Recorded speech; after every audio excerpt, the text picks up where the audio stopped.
God damn it.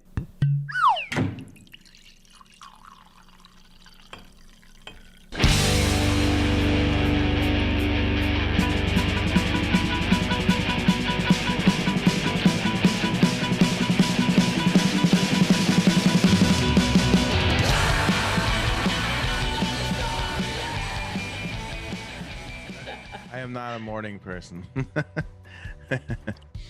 I'm not a morning person either. I'm glad you've got the 8 a.m. shift. Yeah, it's okay. Cool. Well, it looks like we're going. So whenever, if you're ready, I'm ready, and we'll just jump into it. Does that sound good? Yeah. Okay. All right. Go for it. Hey, everybody. Welcome to another episode of Face the Truth. I am looking forward to talking with this guest this week. I'm a huge fan of Instagram because most social media just completely sucks. Besides all the negativity and everything else that's out there, the thing I love about Instagram is it's all about the images, and I end up finding some of the most amazing artists out there, artists that I just genuinely love to follow because I feel inspired. I go down rabbit holes. I'm like, oh man, look at this one. And I'm a huge fan of painting, and you know how I am about sexy brushwork. Really about that brushwork. And my guest this week does some of the coolest paintings. And lately she's been doing these small little like on card, looks like library cards or something, little oils. And oh my gosh, I freak out like a total nerd every time I see them. So anyways, I'm excited to talk to her. So everyone, please welcome Ange Bell.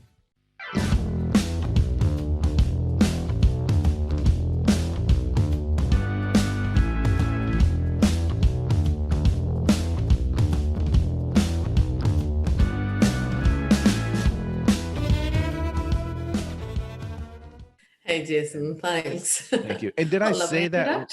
Oh, did I say that right, by the way, Ange? Yeah. I should have asked that beforehand, but I'm not professional over here. You got it right first time. All right. But yeah, thank you for joining me for this. This is really cool. And like I said, yeah, I don't know too much about you. Besides, I looked at your website and looked at your bio and looked at the artwork, but I've been following your Instagram and I just love your paintings so much. I love your use of color and also it's just so cool seeing oils that are like that little, and it's so cool. So anyways, what's going on? Who are you? How are you so awesome? Like, isn't that the best interview question? Oh, go on. Why are you the way you are? I'm special. Yeah. I'm not a big social media person, so I guess there's not a lot about me out there. But yeah, as you say, Instagram is just fantastic for discovering people, and it's within my technical limitations, whenever it comes to technology. It's just a post and click. Yeah. Yeah, that's pretty much, I mean, it's all you need, Yeah. But yeah, I've got questions. Okay. So what's first of all, how you been doing with everything that's going on? It's been crazy lately. Yeah, that's one way of putting it. Yeah, it's been an interesting year to say the least. Yeah, we've been doing okay actually. I mean, it wasn't the year that we had planned. We'd planned to be touring Europe in the motorhome for a year, taking the kids out of school. And I bought lots of teeny tiny little panels to paint new and interesting things on the road. And obviously that hit skids. But yeah, so it threw a bit of a curveball, but I've been getting involved in lots of different projects. I was ill with COVID at the start, so that had a major impact, especially on energy levels and that. But there were lots of different projects. By the time I was ready to get back into Instagram, We have the portraits for NHS heroes that was set up by Tom Croft. So I've been painting a few of those. And also then there was the artist support pledge as well that was set up by Matthew Burrows. I think you've got something similar in the States, yeah? I'm sure. I'm not sure exactly what there's so many different things like that. I'm not sure exactly what they all are. But yeah, basically that was the starting point for me, getting back into painting the portraits and finding a purpose as well. I think at the start it was all a bit overwhelming, really. The news was relentless. There was so much insecurity, and yeah, it just felt adrift for a bit of it. So having the portraits for NHS heroes was a good starting point, getting back into work. And I've done a few of those, and it's been a great project to be involved with. But also then I thought, right, I'm going to start a new body of work. I'm going to use this time to develop. I trained as a 3D artist. All my training's been fine art, sculpture. And I thought, okay, I can start introducing some of those 3D elements back into my work. And then I was blessed with a load of commissions. So I've just been on the crazy Christmas commission run for the last lot of months. So, but it's been good. Yeah, I think that is good. I think you make a thing you will. Yeah, that's good. So man, that's, so you did have the Roni, as they say. Yep. How was that? I mean, it was, I asked because I didn't officially get checked because I didn't know what was going on, but I went to New York in February for a thing that my agent did, and then I got back and I got super, super sick, sicker than I've ever been in my life.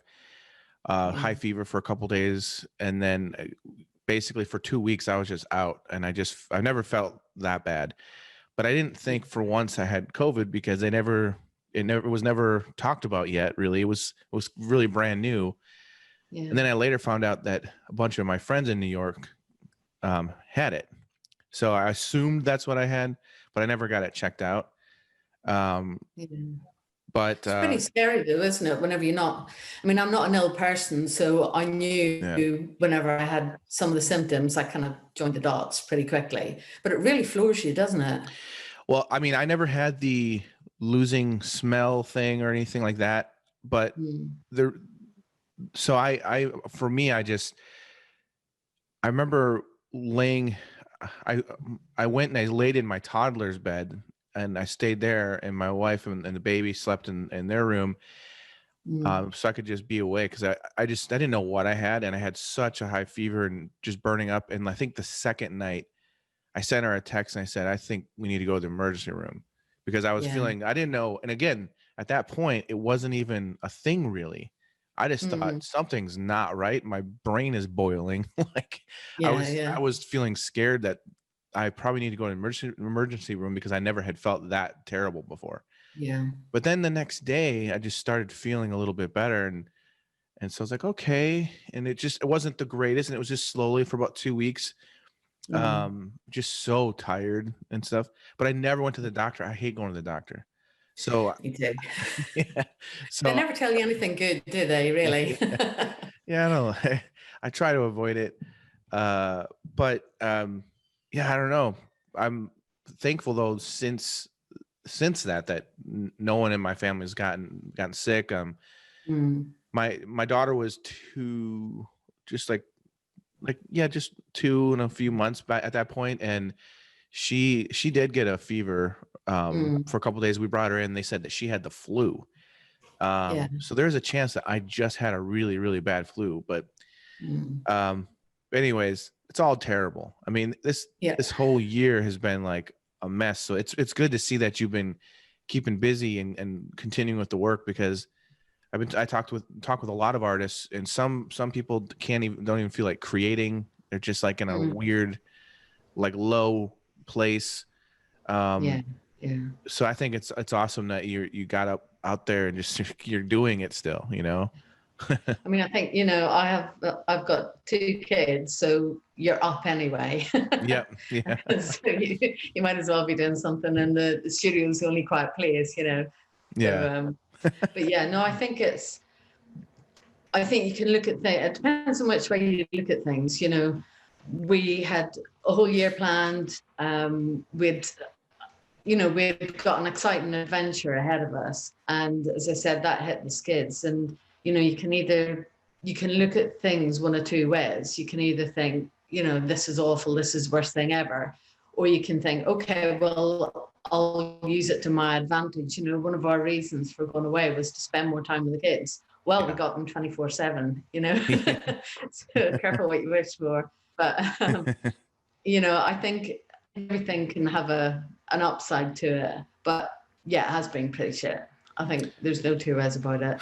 Yeah, that's true. That's a good way to put it. And it's interesting. You said that you started off, you've got like a 3D background in sculpture, and that's pretty awesome, because that's one thing that I think that draws me into your paintings, because you definitely have a good grasp of the three-dimensional, because the way that you lay your brushwork down feels like sculpture in a way, like, and that's I love that kind of that brushwork, just like just like the basic. Well, from a painter's perspective, you understand this, but like, you're going around the cheek, you're going to lay down certain brushworks that follow that plane and sculpt it and bring it out. But some painters don't think that way. They think it's more of like filling in and, you know, whatever. But that's, I think, what I like about your work is there is that kind of just, I think it's the brushwork. It's just crazy awesome to me. So, and I love you've been there's a lot of your pieces too that you're really expressive, just with creative with the brushwork in general, where there's like a lot of looseness around and just kind of craziness that I think is perfect order, if that makes sense. And it draws your eye right into the person. What, for a lot of those kind of paintings, who do you use for models? Are those a lot of them just friends, or just do you ever like run into people on the streets and like, hey, you're cool looking?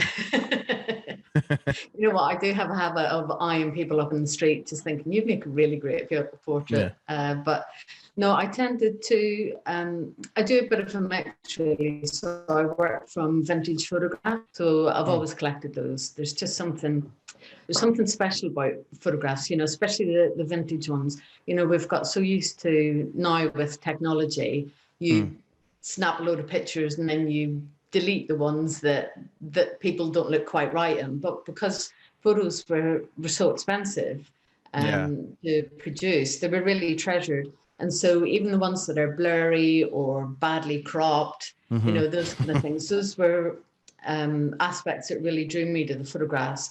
And they added another dimension to the portraits as well, I think. There was something different compositionally that had a nicer edge to it. But with regards to the 3D thing, I think it's definitely informed my practice. I came at it from completely the opposite end, you know, and in university, I think I spent a term maybe in the paint studios, and that was in foundation year, where you have to go through all the different disciplines. But yeah, I approached the surface, I think, in a 3D way. You know, knowing we were going to do this, I was actually thinking, what do I do and why do I do it? But yeah, I think I approached the surface in a 3D way. So I want to build up layers within the work. Yeah. And that involves, you know, painting the portrait, but also then working back into the surface, you know, whether it's with blades or, you know, I've transferred lots of my kids' drawings onto the surface as well, because I want it to be read in layers. And I want to have a bit of depth, but also a bit of movement within the picture as well. It's not something that I want to be read as static. So, yeah. That's really cool. Did that cover the question? No, that's great. So you actually take some of your kids' drawings and you incorporate them just like to like layer up. So how do you do that? How do you transfer that onto a canvas? So, carbon copy paper. Okay. The little stuff they would have used in typewriters where you can get it to do transfers with. That's what I use. I think because especially my youngest, she's really interested in art and has that real buzz to her whenever she's creating stuff. And she does these brilliant little drawings that they're little scraps of paper all over the house, and I just think there's something really special about those little things, Yeah, for sure. And so it's quite nice to incorporate into it, but also I think it, with regards to narrative as well, it adds a different element. Yeah. So even with lots of the scratching and the sandpaper and, using white spirit to take things off, I think those initial mark making ideas came from looking at the vintage photographs, where they've been a bit bleached or that's become great. worn from being in someone's pocket and things like that. Wow. So it's just progressed. Yeah, I love that. That's so cool. That's a great idea. It's funny. I have 4 daughters now. Wow. Yeah. 17, almost 14, 3, and 6 months. 6 months today. Wow. So you're covering all the age ranges then. Yeah. I like to say lots of diapers, tampons, and Quaaludes. That's the saying around the Seiler house. No, just kidding. But it's really fun. My 3-year-old, my wife's an artist as well. She's an oil painter. And she loves to do fun things with the babies, like when they were really little, like right now with the 6 months, she likes to take a piece of paper and put it inside a large Ziploc and put a bunch of paint in it and just let them sit in their bellies and just smash it around. Yeah. So we've done a lot of those. So we have their room is just covered in those. But every once in a while, my 3-year-old will give her like a small canvas, and she just paints on it. And I'm not kidding you. If it just cracks me up so much, because I'm like, if that painting was like 6 feet wide and you would be in a fucking museum. I mean, Jackson Pollock eat your heart out, okay? Because it's way better. There's the layering. There's some of those paintings I'm looking at them, I'm like, I just try to imagine it like just huge. I'm like, if that was huge, it would be impressive. Like, maybe we've got it all wrong. So maybe we need to be focusing on the kids. They could be our money maker. Yeah, exactly. I'm gonna start pressuring her into that right now. No, you cannot go to school. You must paint. Yeah. No, that's awesome. That's so cool that you incorporate that. That's a really good idea. So when I'm curious too about, like, I love those little cards you've been doing. They're so fun because, I mean, for one thing, they're like kind of pop culture type characters. Like I love what's his name from Jaws, and there's so many cool ones. And that's just such a smart idea. It's a really cool idea because it's like, who wouldn't want to have one of those? It's like such a cool, collector piece, So where did that idea come from? It's really interesting. As per usual, I hadn't really planned anything, but I'd seen some people working on vintage book covers, and so I'd painted a few of those, and I thought, I'll have a look online and see if I can find some vintage books that I can kind of work on. And the little vintage library cards popped up, and there was a little bundle of them for 50 quid, and I thought, God, 50 quid for library cards. And then I just thought, what am I doing? All I need to do is one painting, sell it, and then I will, recovered my loss if it was going to be a loss. They've been really great fun to do. I mean, it kills my eyes. Yeah. And by the end of the day, I have to really work to straighten my hand out from, that painting claw. But I got into it because I just thought, there are people's artwork that I like to buy or would like to buy, but it's kind of, art's an expensive business, especially if you want to be a collector. And these little things, I thought, okay, so I can have a bit of fun. I can keep it loose. I like working alla prima. So I just thought, okay, I can keep a good pace up, maybe get one a day done. And so, let's go for, like Quint out of Jaws and that. Fun people looking at the book title and playing with it a little bit and just enjoying it, but also making them affordable so that if people do want to buy art, then there's that kind of cheaper option as well. Yeah, that's really brilliant. And they're just so much fun. Like I love the what's his name, Doc from Back to the Future. That one in particular, your color palette in that is just so nice as well. And it made me wonder about that aspect of your painting. Like, do you work in specific palettes, or do you play around with? I mean, and there's I'm sure you're familiar with James Gurney's book, The Color of Light. I'm not sure, maybe you're not, but do you know that book by any chance?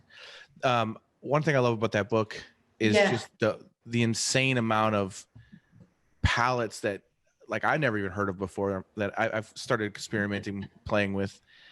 But I'm just curious if you do that kind of stuff, because, like, for example, that one of Doc from Back to the Future definitely, in a way, almost reminds me a little bit of like a split comp palette or something like that. There's something interesting about the use of the greens and the different colors, and so I was just curious about how you approach your palettes. This is a long question, but I mean, the thing is that I'm a self-taught painter. Okay, so it wasn't something I ever really explored before, and so whenever I got into painting, it was watching lots of YouTube videos and, you know, seeing what other people did. And it never occurred to me that you could have, you know, all the colors, or you could have 3 colors and you could still make, you know, painting on 3. So I have, I've kind of developed a set palette at the minute that I go to, and I'll always put those same colors out. But one of the things I'm focusing on the minute, and I feel good about the library cards, because you have to keep the pace, and because every source of reference is different, and you want to achieve something, you have to get a life in that 3 by 5 inches, you know. So you really need to pay attention to the color and all those little subtle hints, and pop them right in there. And I think so. Yeah, I've got set palette. But at the same time, I think, you know, it's quite nice to have a bit of a play. And there are lots of people on Instagram, you know, Nicholas Urib, for example, on the Our Painted Lives. Yes. I mean, those videos are just an education. Yeah. And so I love watching what he's doing and thinking, okay, so maybe I could tweak this, tweak that, or introduce a new color. But I think just have fun with it. Yeah. He's one of my favorite painters. I love his work so much. And it's interesting too, because it's one reason why I love having a lot of different painters on, is because every single painter that I have on is like completely different approach. And it was interesting to hear from him that he doesn't use any mediums, and it forces him to have to come up with ways to paint, because he can't thin anything out to, like, you know, do a wash or anything like that. He has to do it all like direct, which is interesting because it kind of created his style. Like he's got like a unique voice with it. I mean, you can see one of his pieces immediately and be like, oh, that's you can tell right away who it is. I understand exactly where you're coming from too, because I'm a self-taught artist as well. And sometimes, like, I got a friend of mine, his name is Grieger Eftimov. He's an amazing painter. And he actually teaches he's got his own little small private school he teaches in Chicago here. But every once in a while he'll send me like a painting, and he's all technical about it. Like, he'll tell me exactly.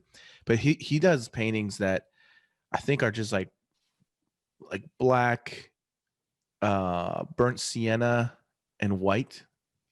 I think if that just like, but it's like literally 3 colors that you're like, what could you do with that? And then the painting is amazing. It's like, wow. I love that. I love being able to explore. One of my favorites is the Zorn palette is something that I do work a lot with, because I prefer like just a small palette, like just only a few colors really. Yeah. Because it can get, you know, you can get so much with that it's kind of fun to just see how much you can push, you know.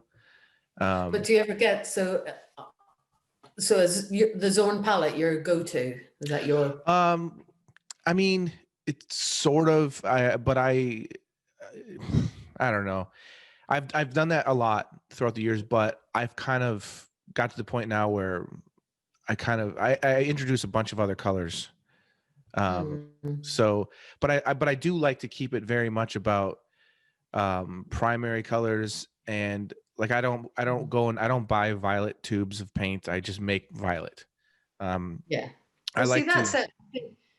You know, it's all well and good buying violet tubes, but I think yeah, it takes the fun out of painting, doesn't it? If you just yeah, word out that. exactly. And But I do you kind ever of, get it though, hmm? where you end up mixing a really good color and then you think, oh my God, what was the combination? You know, what was Oh, that yeah. magic formula?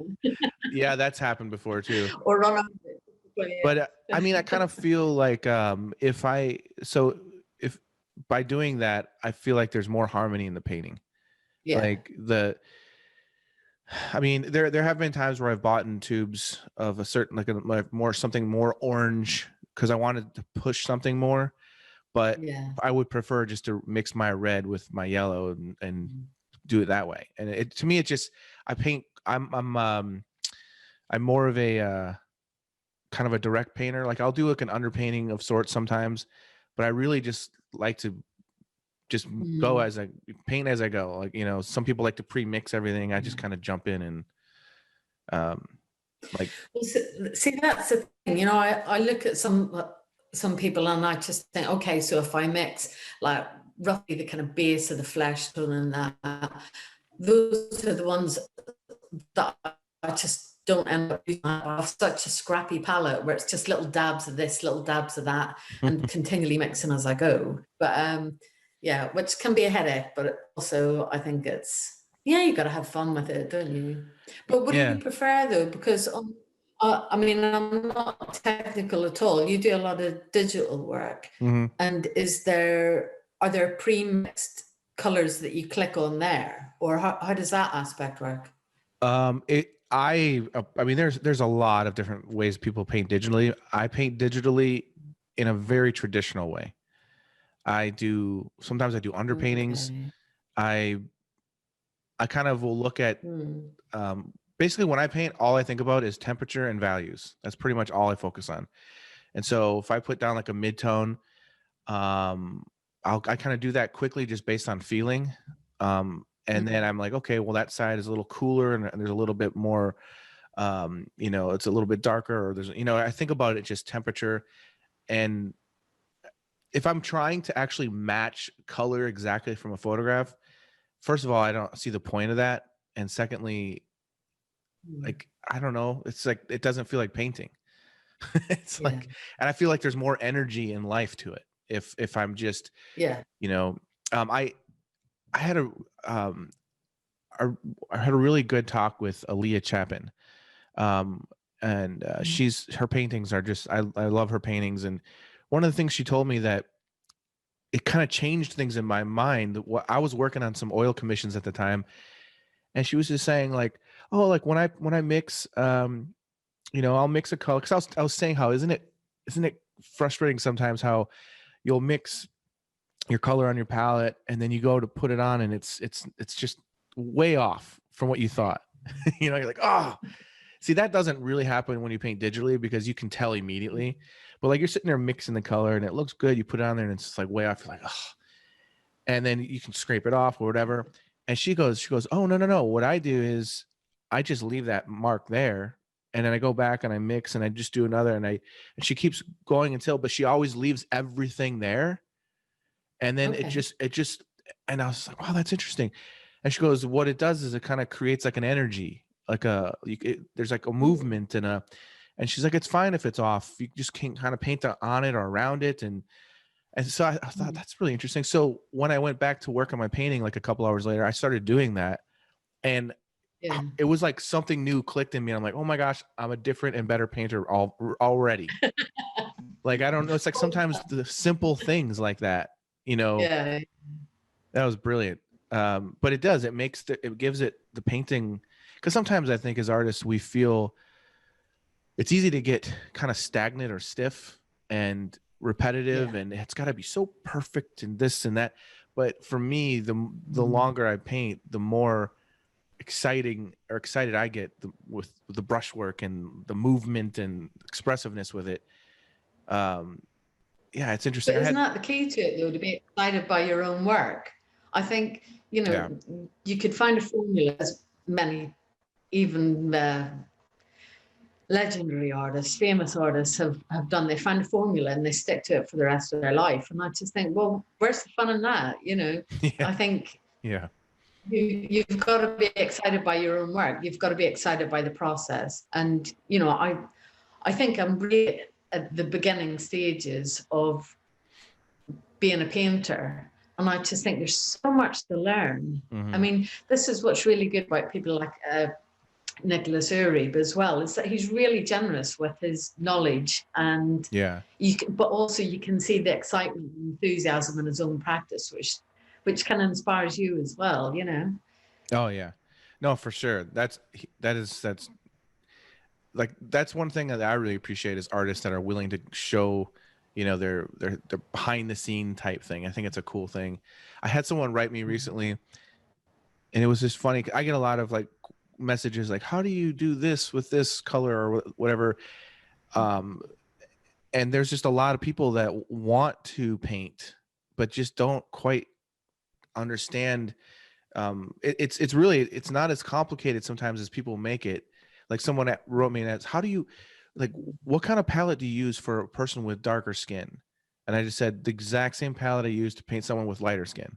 There's no difference. And they were like, how could that be? I'm like, well, there's no such thing as a flesh color. It's like, it's temperatures. Like you can, and he was so confused because I went back and forth with me, and I was like, I told him, I said, if I use like these 4 colors, I could paint any person of any race. It doesn't matter with these 4 colors. And he was mind blown. But it's just interesting because, you don't really, I think sometimes as an artist, you don't really think about, like, for example, like when I'm painting someone's face, I'm not necessarily thinking about their nose. I'm thinking about the shapes around that make the nose pop out. Yeah, so it's interesting. You get that darker crease and how you show the bridge of the nose, all that stuff. Yeah, it's like it is like putting a puzzle together. It's the ultimate. But I hate putting puzzles together, so this is more fun. I know, like whenever someone's like, hey, let's do a puzzle, I'm like, no, I'd rather shoot myself. But I know, I think lots of people do think there's a magic formula. Many years ago, I used to teach an art class with, these ladies that had retired, and they had a bit of money. And so they all came in with these nice palettes, gorgeous brushes, had all the paints. And then lots of them just ended up with really muddy paintings. And you just think, well, actually, okay, so it was really good that you could afford all those materials, but actually the key to painting is experimentation and practice. What is it? There's meant to be a saying where you have to spend, I don't know, 10,000 hours or something, isn't it? Crazy to get there. And I just think, people forget that I paint all day, every day, solidly. And that's the key to it. There's no magic. I wish there was some days, but I mean, there's a little magic as far as, once you get to a certain point, you begin to, I think aesthetics plays a huge part in what makes an artist, like separates an artist to a really good artist to a brilliant artist, because aesthetics is like, even if you look at Nicholas's work, you cannot look at his work and not see his aesthetics. And the same thing with your work. There's like, you can really break it down and be like, okay, this person is very skilled at painting, but their paintings are boring, and anybody could do that if they just painted for a couple of years. But someone like you, Nicholas, someone like, you're taking things to a completely different level, and you can hear your voice, you can see your voice in the work. There's an expressiveness, and aesthetics is one of those things that I actually teach. It sounds so weird, but like I do a portrait class for schoolism, and the whole there's like 6 lessons. The first 5 lessons are all about anatomy and values and different things like that. But the last lesson is aesthetics. It's like, okay, now you should know the proportions, all these things. Now, how do you make it look cool? How do you get your voice? What do you do to bring people in? And I think that's something you do really well. What's your thinking on that? Because I think that, some people just like put a mark here and a mark there, like randomly. They're just trying to be like painterly, but your paintings, to me, there seems to be, like I said earlier, an order in the chaos. There's like I know she knows what she's doing. I think there's probably more chaos than order. But I mean, even if you're not meaning to, it directs the eye, to the viewer's eye, to maybe the person's left eye or something. Like there's, I mean, I don't know. To be honest, I don't really like go and analyze everything, but that's the overall feeling I get when I see your stuff. I think it's, we've been talking a bit about Instagram, and, I spend lots of time, you could lose your life just spending your days flicking through Instagram. And you can see certain trends. And I think that at times you may want to experiment with some of the things you've seen, because lots of people are producing really amazing work out there. And, I'm learning and developing. And so I'll take things on and try and figure things out. And I think that the best thing to do is just follow your own vision and follow what interests you. If I'm going up there and sitting painting for however many hours a day, if I'm not interested, it's going to show. If there's not anything that's going to move my eye around the painting or anything that's going to be visually interesting to me, it's just dead. It's not going to have any life to it. I remember going to see a show of Conor Harrington. He's an Irish. He did a lot and still does a lot of street art, but this was an exhibition of his work, and I just looked at his work, and within every section of the painting, if you'd have gone and got your knife out and cut out a little square, there was something of interest in every square of that painting. And not that it's necessarily busy, but it would be about how one type of mark making sits next to, it's like hard and soft edges, or whether something's blurred, or whether there's a dramatic color shift, or whether there's a subtlety and blending towards it. And there was something of interest by every square of that painting. And that's something that really stayed with me. I just thought you have to, you can't then just do a big plain background just to kind of fill in the rest of the canvas. It's like if somebody was to cut that painting up, would that stand on its own? Does that make sense? No, that's a really good thing to think about. Yeah. But without getting too busy, there's a line. Yeah. That line. Too crazy and yeah. Yeah, that's true. But I think though there's the whole thing I was saying about aesthetics is that you kind of, after a certain amount of time, you start to develop, and that's what I think where the magic comes in, if people want to call it that, is you just intuitively know, like, hey, like, oh, that was so brilliant how they put that bit on the bottom left. Why'd they do that? Well, because they knew that it needed that for balance and whatever else.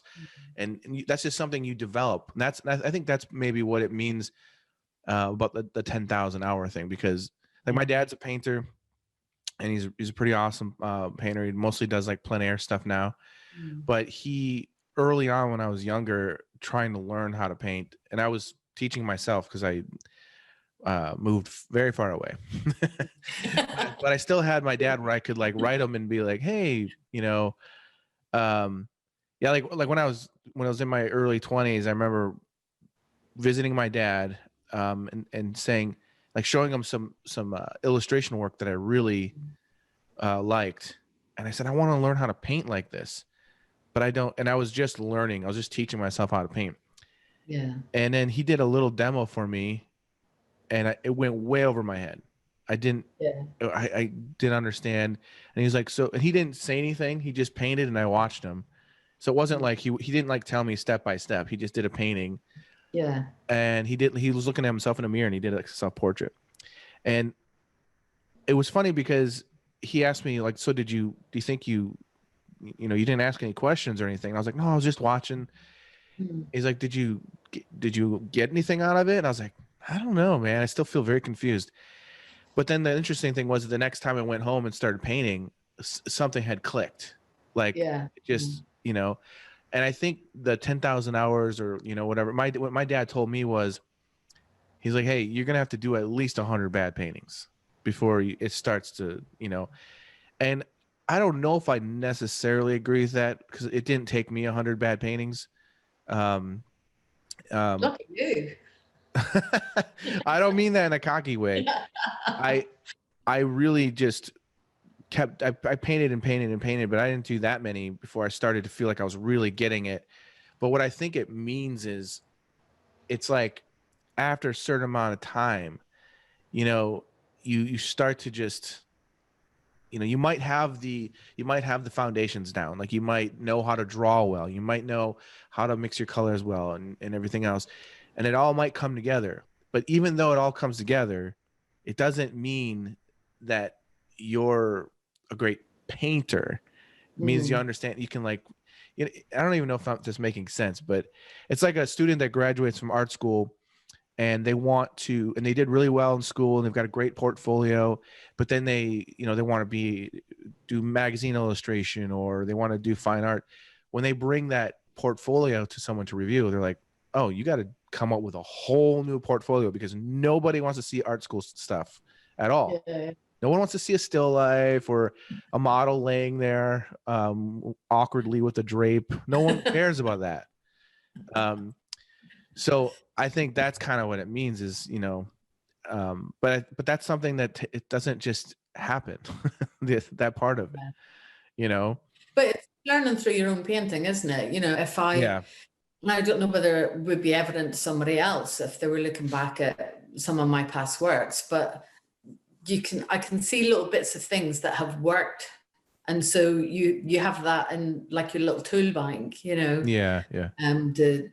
to kind of draw upon. And I think that's maybe some of the bits with regards to the aesthetics as well. I think some of those little bits, that it needs something. And so you think, okay, so is it line work? Is it shapes? Is it working on top of? Is it soften the edges? You've got like a little checklist to run through and think, what is it that bit of the painting needs? Yeah, for sure. But can I ask you a question as well? Yeah. I find this really interesting. Okay, so there aren't any other artists in my family. So, as I said, I'm special. So there was a part of me that always just thought, God, if I had a parent that was an artist, that would be great. We could paint together and, they would show me all these things. And is that something that you've explored with your dad? Did you paint with him whenever you were younger and stuff? No, it's funny because often when people find out my dad's a painter and then they see his work, they're like, oh, okay. And because my dad's a pretty good artist. Yeah. And he's won like lots of awards and different things. And he also was a teacher for many years. Okay.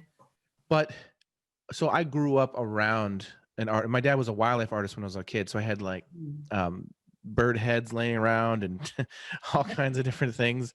Usual toys. Yeah. And so I grew up around my dad drawing and painting and filling up sketchbooks.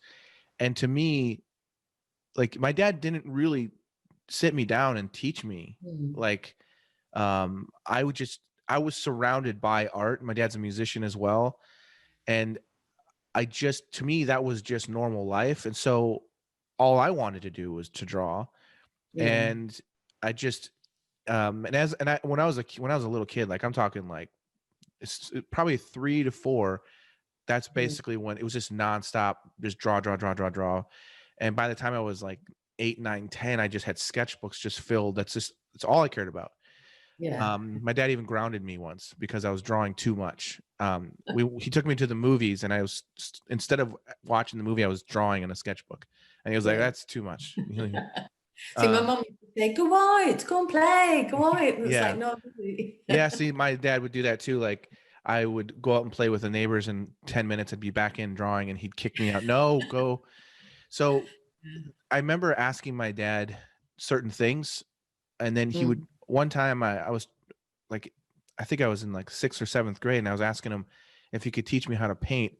And he put me in this room, and he put like a duck decoy on a table, and he gave me black paint and white paint, and he goes, paint it. And that was his demo. That was it. And I was like, that doesn't teach me shit. This is not Karate Kid, wax on, wax off. I want to know how to paint. So he didn't really teach me how to paint.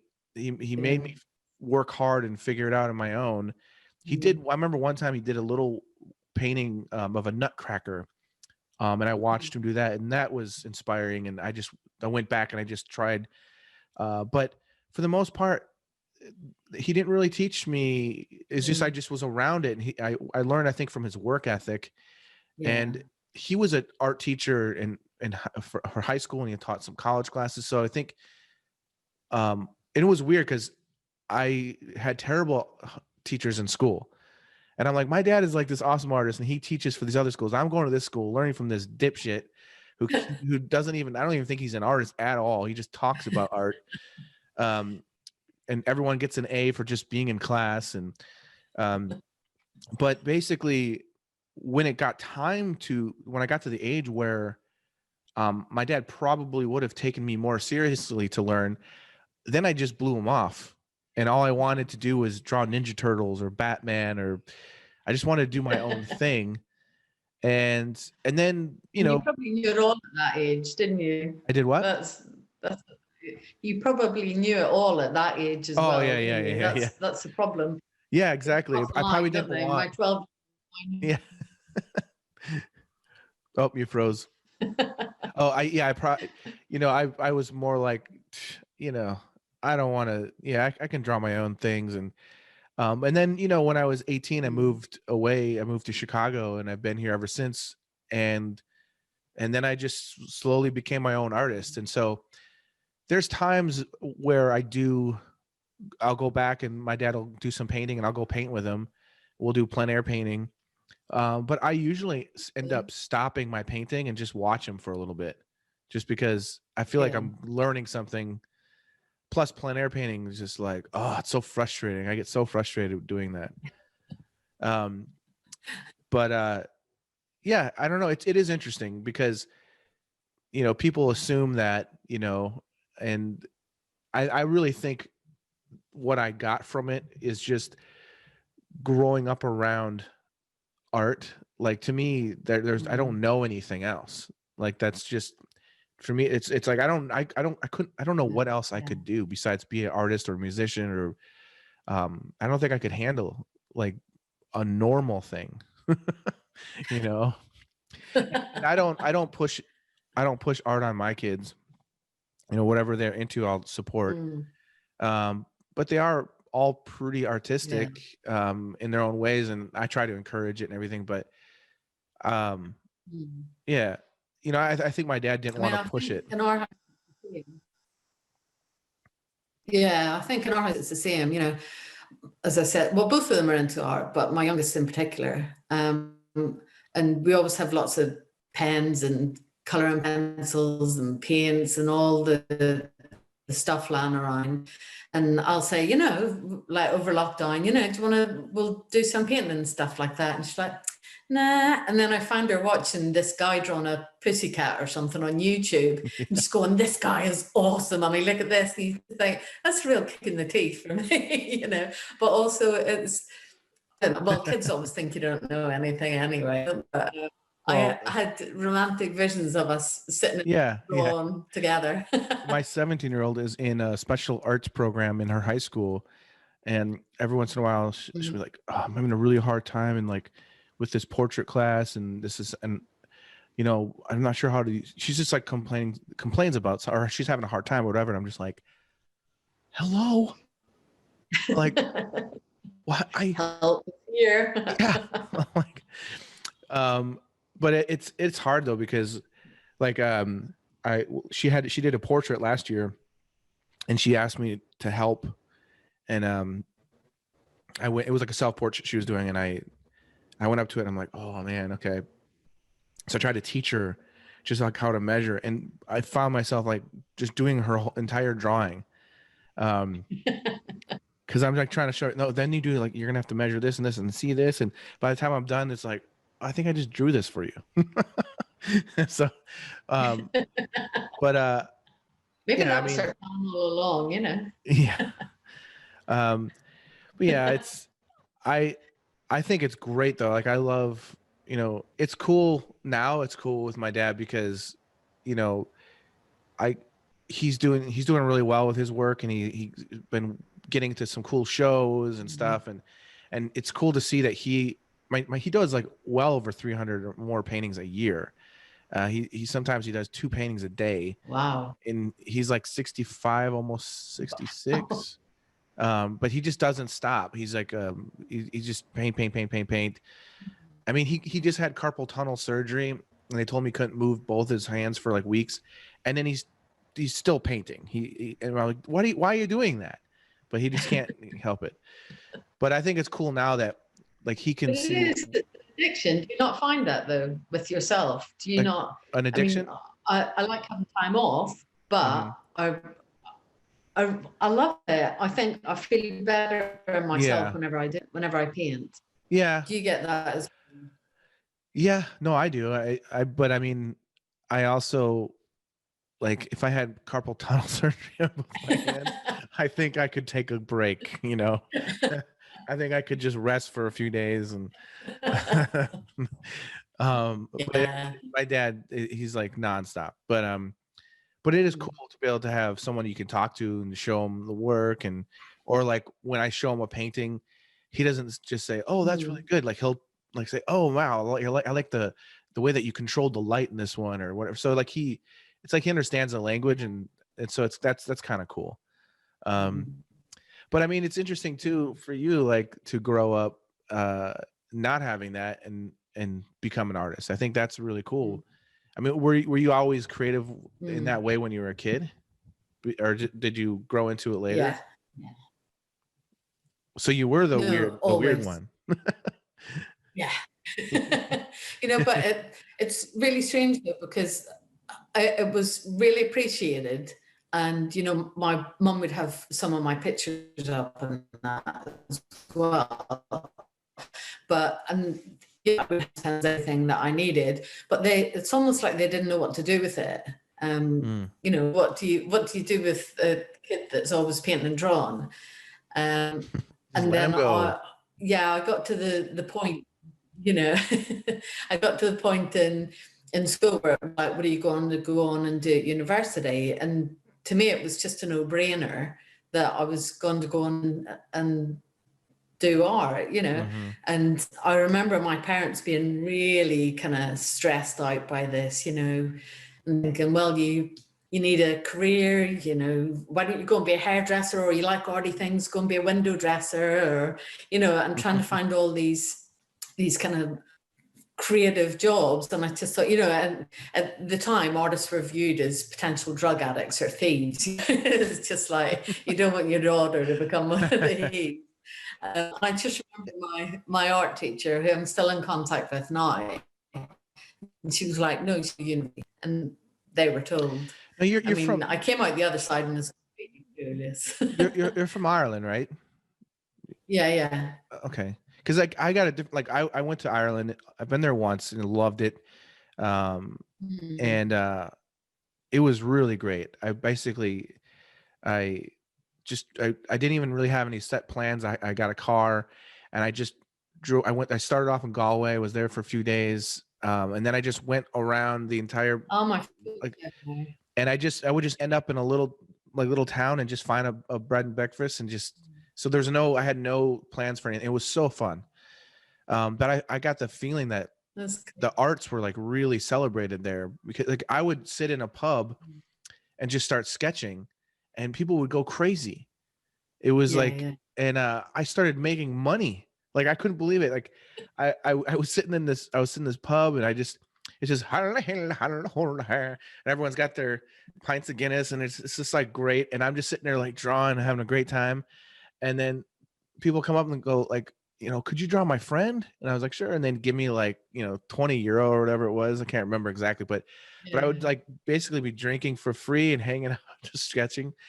And it seemed like people were really interested in the arts there, and the music, there's music everywhere. And I think more so, I think visual art was more appreciated in South Ireland. I got in the north, and also had the disadvantage of being a woman as well. So it's like, not really meant to be one of those women.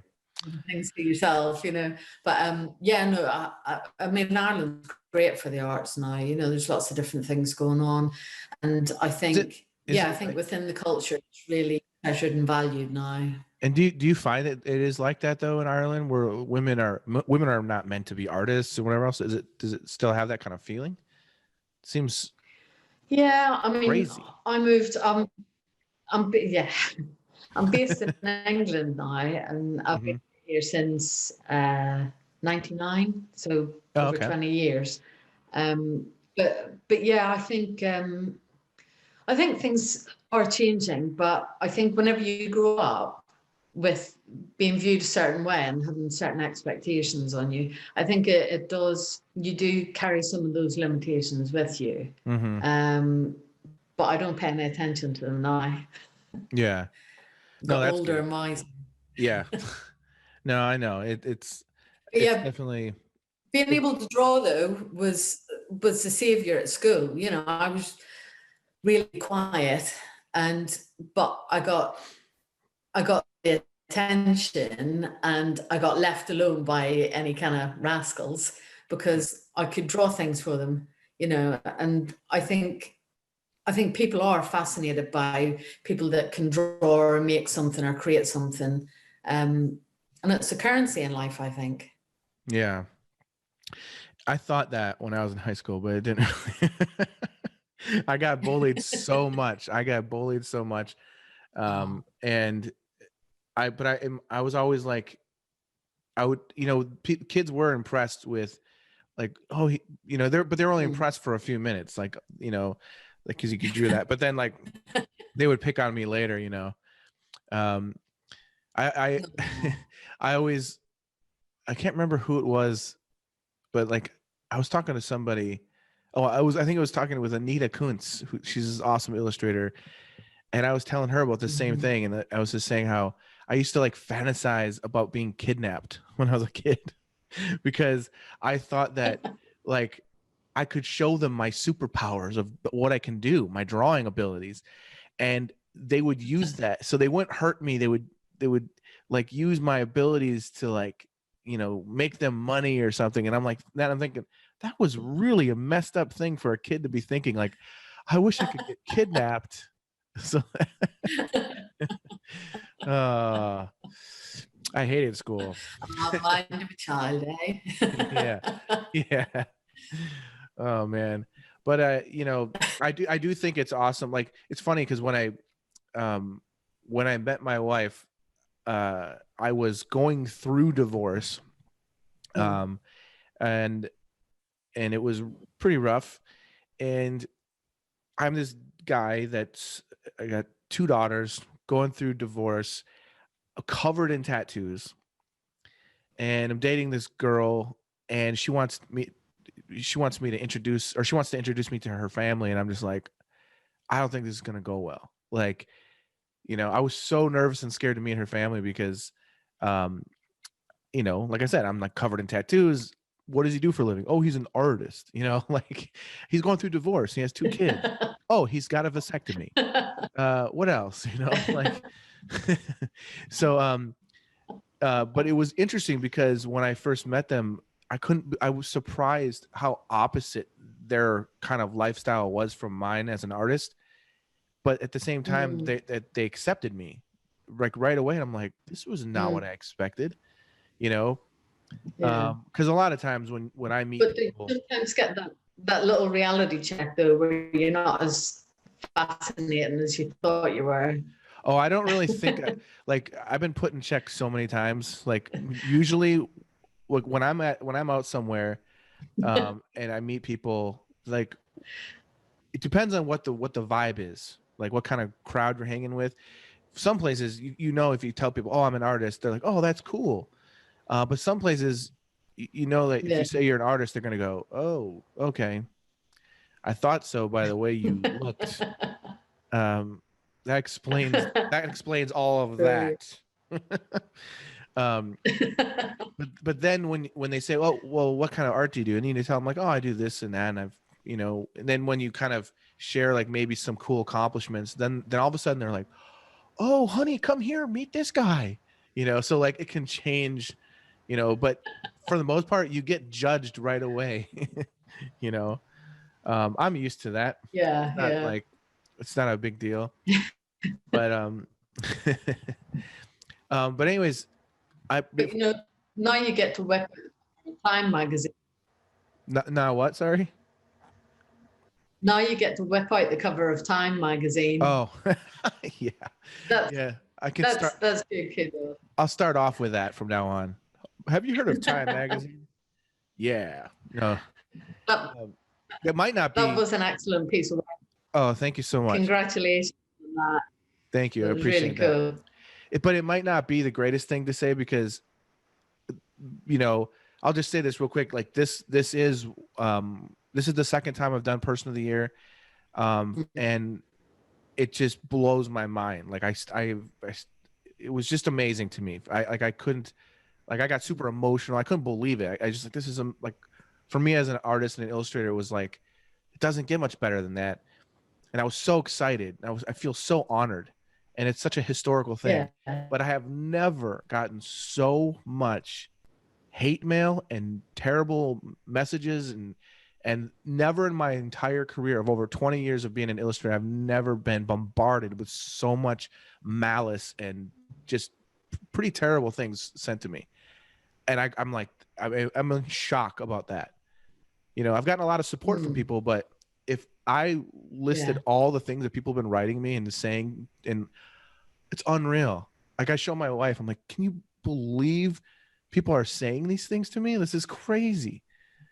So much anger right now because of everything. So I guess emotions have been running high, haven't they? And yeah, people just think it's appropriate to take it out on other people at random. Yeah, but, just because you have the ability to say things online doesn't mean you should. Exactly. It's just crazy. I mean, I've had people say you should be so ashamed. I hope your family's ashamed of you. It just way worse than that. So I never expected it, because I'm at one point I'm like so excited and happy because it's such an awesome experience. Yeah. But at the same time, I'm like, what is happening? This is supposed to be an exciting, happy time. And oh man, you're ruining it for me. exactly. I'm like, and I actually went through on my fan page and just started just deleting every negative thing, because I just didn't want that negativity on there. And then people get mad at me for that. And it's like, hey, I'm going to control it because I don't want all this negative stuff on there. But anyways, enough of that. The opposite of negative is positive. We have, I wanted to show you before we go on anymore here, but there's some fan art that I wanted to show you real quick before we get too far along. So let me see if this screen share thing works. So let me know if you see this. Yep, there we go. Oh, awesome. Excellent. Oh, cool. This is this first digital, yeah? Yeah. Yeah. Some of them. I think this one is digital. Yep. This is by Walid Shihab. And very impressive. He's from Lebanon. Like, I've gotten to know some of these people throughout the last couple of years, because a lot of them submit over and over again, which is really cool. That was really good. Yeah. Do you see this one? Hey. Yeah, I really like that. Okay. This one is by Jacques Lemonnier. And I just noticed he made your t-shirt say "Face the Truth." That's pretty funny. Hey. Nice. Nice work, Jack. Yeah. Great name as well. Yeah. Jacques Lemonnier. He's got an awesome name. And yeah. It's really weird when you see how other people interpret you as well. Yeah. But one thing that is going to feature is this big frown line is going to feature in them all, isn't it? That's what I love about this, is because I never know what they're gonna do, and it's so cool to see all the different interpretations. Yeah. No, I love it. Cool. Hey, getting the hair in there. Yeah. This is by Joe Bonfim. Bonfim? Yeah. Cool. Yeah, this one. That looks like pastels. Yeah, it looks like it's pastels. Yeah. Cool. And it looks like it's working. Yeah. I'm actually able to share them. This is awesome. This is by Victor. Yeah, this one's digital. Oh, this reminds me. Oh, so glad. I have a questions from fans thing to show you, and he has a question for you. So we'll do that after this. But this is by Victor Gottmatan. Cool. Yeah, pretty cool. See, this is a nice, soft. I wouldn't even know where to start with this. Yeah. And here's a fun one. This is by Patrick Limegruber. I think I said that right. Another good name. Yeah. And this. he told me something, if I remember correctly, that he was inspired by Leyendecker, I guess, for like the background, which I can see that a little bit. Yeah. I like me some. Not really like that. Leyendecker. And this is the last one. This is by Dominic Zeilinger. It's pretty awesome. Looks like this could be like the logo on the side of a car. Like, I don't know. Could be, maybe I need to get around. Although I think my hair might need a bit of work to reach those dramatic heights. Quite like it though. That's awesome. Excellent. Wow, what a talented bunch. Yeah, it's pretty cool. In my back, I don't see you. That wasn't as brutal as I thought it was going to be. Wasn't as brutal? Now, I don't see you. I'm back, but you are... I can't see you. You can't? There you are. Oh, there we go. Okay. I can see you now. Okay, cool. So speaking of... I've got some questions from fans, so let me show you or play this question for you really quick before we forget. Cool. Questions from fans. Hey, Jason and Ange, or Angela. My name is Victor Gottmatan. I love both your works, so thank you for the inspirations. My question is, how did you get started doing portraits for a living? Did you find a gallery or an agent to represent your work? What's the best steps to get a foot in the door towards the world of fine art portraiture? Thank you, guys. Oh, yeah, you there? Cool. So that was Victor, yeah? Yeah. I missed the start of that, yeah. I think I'm not associated with a particular gallery, but I do have a few galleries that I'm in contact with. I think the best route in to kind of getting your work seen, and I still do it now, it kind of runs in parallel with my other work, but I submit to loads of open calls. We have the different galleries that will put out open calls and you pay your fee, you have a crack at it. And I think for me, that was a good way of gaining exposure. And getting shown in a gallery setting to the right people. And yeah, I mean, you have to budget for it. You have to invest in it.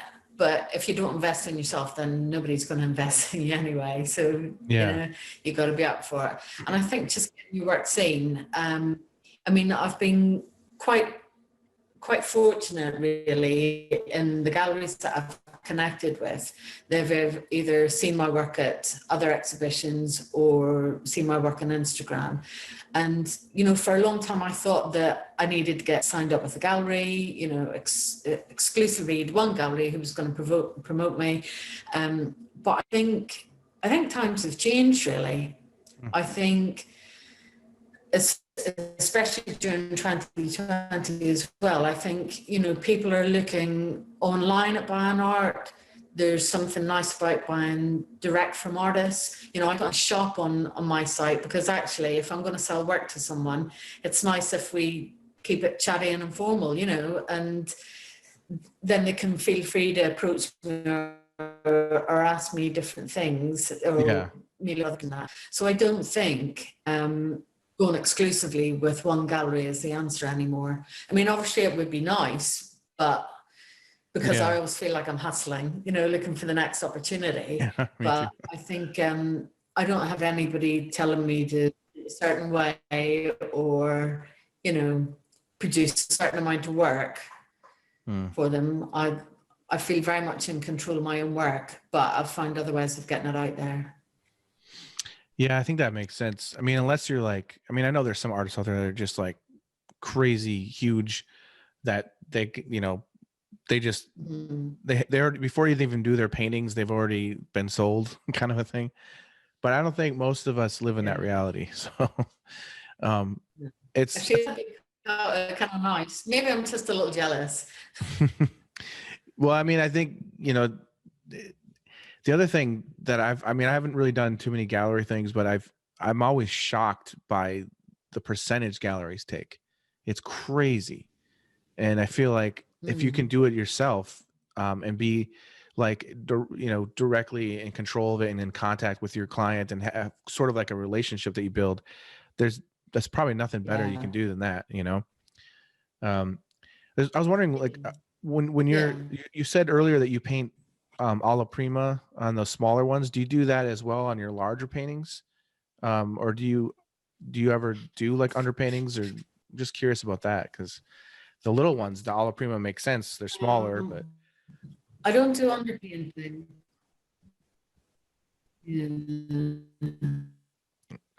sorry, you're breaking up a little bit. I am quite quick. I am quite quick, but I'm not quick enough to get a full big scale painting in a sitting.